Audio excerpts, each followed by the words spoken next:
This is Talking with Ted, here with your latest video, reporting live from UNC Charlotte.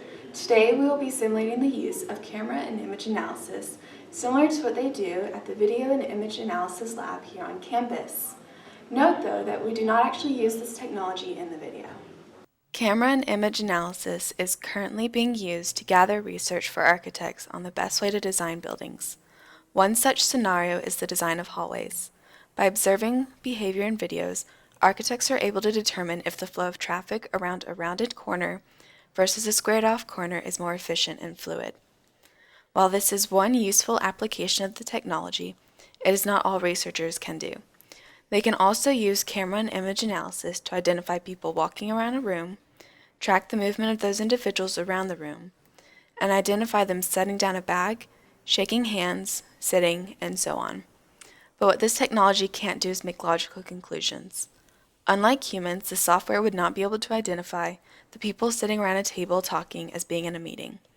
Furthermore, this technology would more than likely be able to identify two people standing near each other, indicate they are talking, perhaps even yelling, and even possibly note those individuals are gesturing wildly or standing in an offensive position. It would more than likely wouldn't be able to put those clues together to say those individuals are having an argument. Thus, given these limitations, one of the challenges researchers have to overcome is how to enable the software to draw conclusions from the information gathered.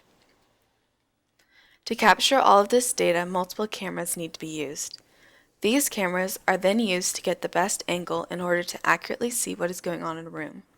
This is because the less cameras there are, the more likely you are to end up only being able to see someone's back. This info is then sent to a computer which uses a lot of processing power to analyze the images or video clips. This presents another challenge as researchers have to balance the accuracy of their analysis with the time it takes to perform the actual analysis. This is because to get a more accurate image, more cameras are required. And the more cameras used, the longer it takes the computer program to analyze the images.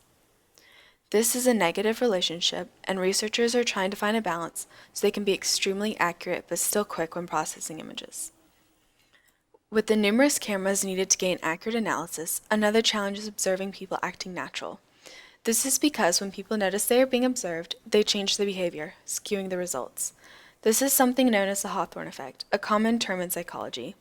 Due to this effect, also called the observer effect, individuals are proven to modify or improve their behavior in some fashion when they know they are being watched. Consequently, researchers are unable to get completely accurate results.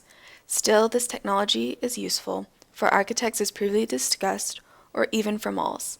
Mall owners can use camera and image analysis to discover the best layouts of stores in their mall due to the frequency they are visited and mall traffic.